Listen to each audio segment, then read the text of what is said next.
The effervescent intellect of the indomitable Hasanabi, as he expounds upon a recent confrontation of ideas in the unforgiving crucible of YouTube, featuring the illustrious Destiny and hosted under the imprimatur of Jubilee. And I feel like you're making yourself feel good about trying to tame, help us. I also think that, like, when we talk about damage, I think especially when it comes to a lot of the shoplifting stuff that's going on in certain cities, you get a lot of white people that live in nice suburbs saying things like shoplifting is no big deal, that's fine. Oh my God, I'm going to lose my fucking mind. To portray, like, white liberals in the suburbs as defending shoplifting is the most idiotic thing I've ever fucking heard in my entire life. It's the classic trope, I'm going to die.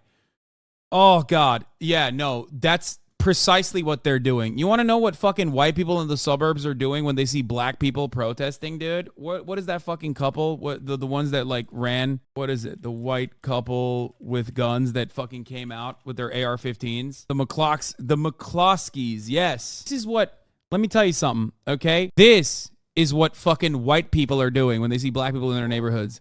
Okay? Get the fuck out of here, dog. Get the absolute fuck out of here. Who do you think is closer to like a wealthy white person living in the suburbs? What mentality is closer to a wealthy white person living in the suburbs? A person who's like, oh man, I'm so fucking woke. Like, I think shoplifting is not a big deal. A person that you have invented in your mind that you say, I am exactly like, or this person, or fucking Kyle Rittenhouse. Like, this is so incredibly fucking dumb. This is 100% closer to the average mentality of the wealthy person living in the suburbs as far as like shoplifting happens, because they are the ones who own the fucking shops. If anything, no, I love this. That's one example. Okay, let me give you more than one example.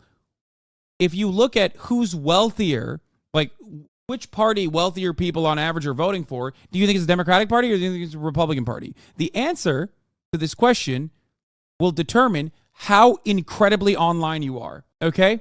Go ahead. Yeah, they do, so shut the fuck up. What do you think Republicans' attitudes are on shoplifting? This is so stupid. What do you think liberals' attitudes are on shoplifting? Have you ever fucking talked to a California liberal living in a wealthy suburb? Have you ever talked to a New York liberal living in a wealthy area?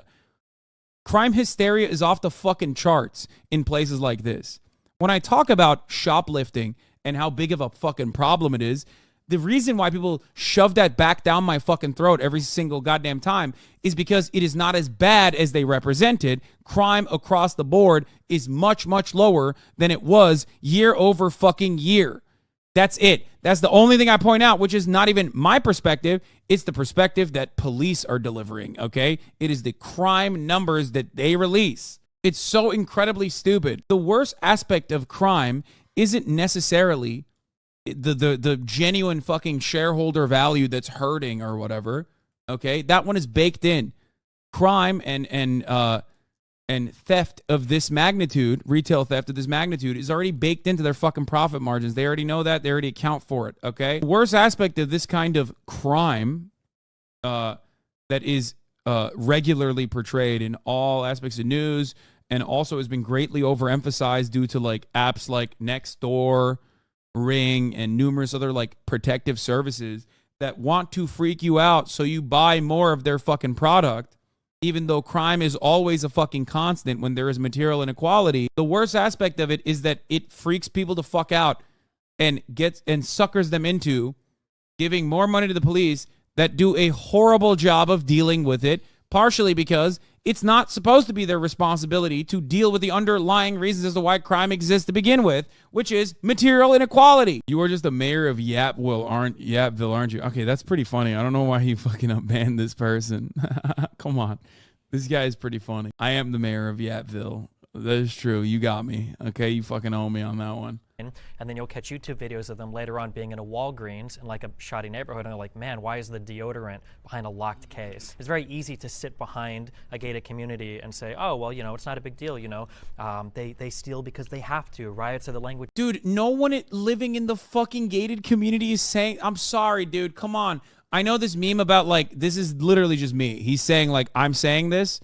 I don't live in a fucking gated community, dumbass. God damn it, this shit pisses me. No, I do actually. To all my haters, I do live in a gated community with auto turrets. Remember that. There are literal auto turrets outside and a moat with crocodiles in it. I will fucking, if you come here, okay, I live in a gated community Okay, certainly.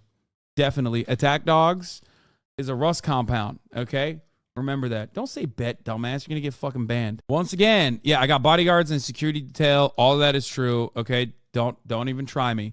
But the point is, a lot of people love pointing to this like straw man that they've created of me where it's like, oh, Hassan lives in a gated community. That's why he doesn't care about crime. It's like, motherfucker, you live in like Miami, don't you? Where the fuck does this guy live? I know he doesn't live in LA anymore, right? Or does he still live in LA? Like, I live in an area that is literally portrayed as one of the highest crime neighborhoods in Los Angeles on local news all the fucking time, okay? What the fuck are you talking about? Organized retail theft is happening in my neighborhood all the time. Literally, all the fucking time. Like, what does this take? It's so stupid. It's not real. It's literally, it's just like, it happens. It happens every now and then. No, they don't do organized retail theft in Compton, dummy. Like, they do it in fucking neighborhoods where they have Gucci stores at, okay? Bro was not talking about you. Come on, man. Wait, didn't he literally admit he was? I thought. It doesn't matter, ultimately. It just does not fucking matter. Yeah, as a poor white guy, I love hearing rich whites say how dangerous it is. It isn't. Yeah, I hate this fucking narrative. Like, who are we crafting this narrative towards? Like rich white guys, really? Like, a lot of rich white guys are saying it's okay to do fucking crime? Like, what the fuck? If there's only one rich white guy who says it's okay to do fucking crime, it's me, okay? That's who you're talking about. And even that's not real. You've just, kept solidifying that perspective by clip chimping me 1,000 times over. So now a lot of brain broken dumbasses legitimately believe that. But the reality is, like, who the fuck are we talking about when we say rich white guys? They love crime. They love having crime happen. Hammer and Sickle Twitter, which you hate as well, broke his brain and he sees you as their leader when they don't even like you either. Yeah, they fucking despise me. Hammer and Sickle Twitter despises my ass. Yeah, the whole fucking reason the suburbs exist is because crime hysteria. Look at voting patterns. Look at where the crime hysteric DAs run. Hell, our DA and OC ran on the slogan, keep LA out of OC. This is true across counties.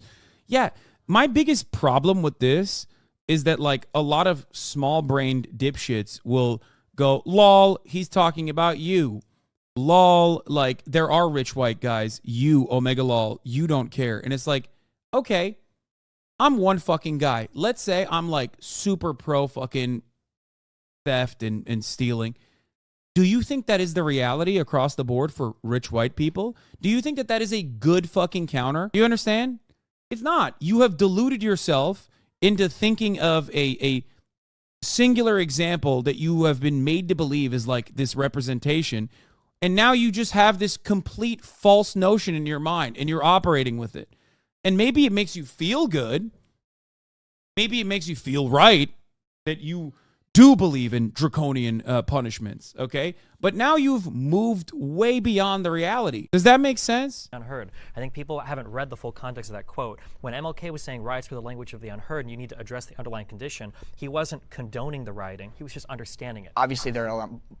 That's okay. So I guess at least I'm in agreement with MLK on that one. Bunch of white people that feel they need to be a savior, but I think there's a difference between. Maybe talking about people like your uncle. Brother, my uncle is a perfect example of a dude who's upper middle class who has broken his brain about fucking crime happening in big cities.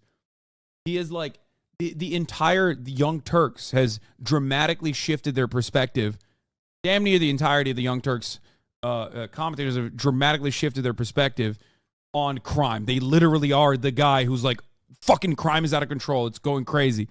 Who I've argued with publicly. Helping and saving. Like, I don't think I will need to save black people, but I would tremendously love to help and make sure everyone has like equal outcome, or not equal outcome, but at least equal opportunity, which in my opinion, I feel we do not have in this country.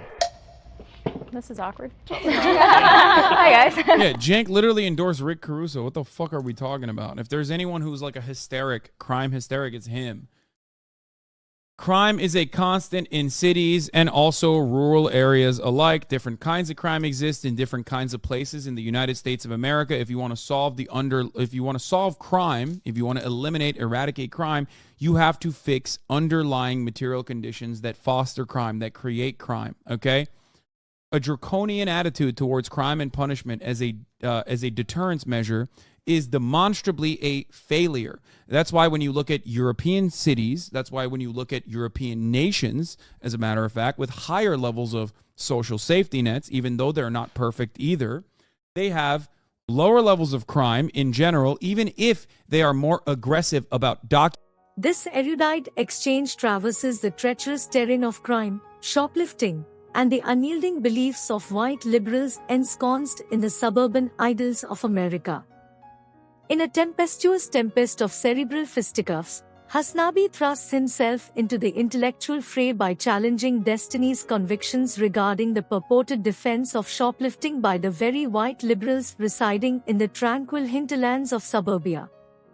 With a rhetorical rapier as sharp as Occam's razor, Hasanabi contends that these affluent denizens are, in fact, more preoccupied with the specter of crime that haunts their meticulously manicured neighborhoods. Our sagacious protagonist astutely postulates that the specter of criminality is not confined to the ideological confines of any political camp. Republicans and liberals alike, he maintains, harbor unfavorable attitudes towards shoplifting. In his acerbic critique, Hasanabi lays bare the disconcerting prevalence of crime hysteria, fanned by the infernal winds of modern technology, such as the ubiquitous Nextdoor and the invasive ring doorbells. In a display of sagacity that rivals Socratic dialectics, Hasanabi reveals that crime rates have, in fact, been on a downward trajectory with each passing year. He demystifies the myth of rampant organized retail theft, which is portrayed as an existential threat. Hasanabi excoriates the manipulation of crime statistics to sow the seeds of fear and wane security products like snake oil, affirming that the root malady is material inequality, not an epidemic of kleptomania. With the eloquence of a modern-day Cicero, Hasanabi disabuses the notion that his proximity to the pristine environs of a gated community renders him immune to the vicissitudes of crime. He proudly declares his residence in a neighborhood besieged by the specter of criminality, challenging the obdurate stereotype that the affluent are apathetic to the scourge of wrongdoing. Our protagonist is unyielding in his rebuke of the fallacious notion that all wealthy white individuals are complicit in supporting criminal behavior. He meticulously underscores the dangers of generalization, echoing the timeless wisdom that not all that glitters is gold. In a poignant interlude, Hasanabi addresses the misconceptions swirling around Dr. Martin Luther King Jr.'s assertion that riots are the language of the unheard. He elucidates that these words do not endorse wanton chaos but rather underscore the imperative of addressing the underlying grievances and inequities that foment unrest. The discourse takes a salient detour as Hasanabi scrutinizes the transformation of perspectives within the realm of commentary, citing the evolution of platforms like the Young Turks regarding crime. This metamorphosis, he contends, underscores the dynamic nature of discourse and the importance of adaptation to the shifting sands of societal perceptions. The Young Turks, that venerable citadel of progressivism in the media landscape, has undergone a seismic transformation in its discourse, particularly concerning the intricate matter of crime and its profound socio-political implications. Once celebrated for their empathetic and multifaceted approach to the complex dynamics surrounding criminality, especially as it pertains to historically marginalized and oppressed communities, the Young Turks have now pivoted toward a more rigid, retributive stance that eerily echoes the sentiments propagated by the conservative establishment. The question that looms large in the collective consciousness of their audience and progressive sympathizers alike is, what has precipitated this dramatic shift in their ideological orientation? Several plausible explanations emerge from the nebulous depths of conjecture. One theory posits that they have succumbed to the relentless pressures of the market and the ever-shifting sands of audience preferences, choosing to descend into the abyss of sensationalism and fear-mongering to cater to the lowest common denominator. In this worldview, ratings and clicks have trumped their commitment to substantive, socially conscious journalism. Another hypothesis emerges from the pervasive zeitgeist of law and order that has permeated contemporary society, exacerbated by the confluence of global pandemics, economic crisis, and social unrest. It is argued that the prevailing climate of anxiety and uncertainty has coerced even the most stalwart champions of progressivism to retreat into the comforting embrace of punitive rhetoric, abandoning their erstwhile advocacy for a more compassionate and rehabilitative approach to criminal justice. Perhaps the most disconcerting explanation posits that the young Turks, once bastions of moral rectitude and intellectual integrity, have tragically lost their way. In this scenario, they have forsaken their deeply ingrained principles and values at the altar of expediency and popularity. The allure of the mainstream and the desire to avoid becoming pariahs in the increasingly polarized media landscape may have driven them to compromise their cherished ethos. However, regardless of the specific genesis of this bewildering metamorphosis, one irrefutable truth remains: the young Turks have veered significantly off course from their founding mission. They were once heralded as the impassioned voice for the silenced and disenfranchised, and as catalysts for profound socio-political change. Now, they stand accused of inadvertently serving as mouthpieces for the status quo, unwitting instruments in perpetuating systems of oppression. This somber state of affairs demands more than mere contemplation. It demands a rigorous and relentless examination of their journalistic ethos and practices. It calls for a profound reevaluation of their role in the media landscape and a commitment to rekindle the flames of their original purpose to be torchbearers for justice, advocates for the marginalized, and fearless agents of meaningful societal transformation. Only through such introspection and reformation can the young Turks regain their status as the lodestar of progressivism in the media sphere. In a denouement as profound as a Shakespearean soliloquy, Hasanabi issues a clarion call for addressing material conditions as the bedrock of crime reduction. He unswervingly contends that draconian punishments and fear-mongering are but palliatives that fail to address the root causes of criminality.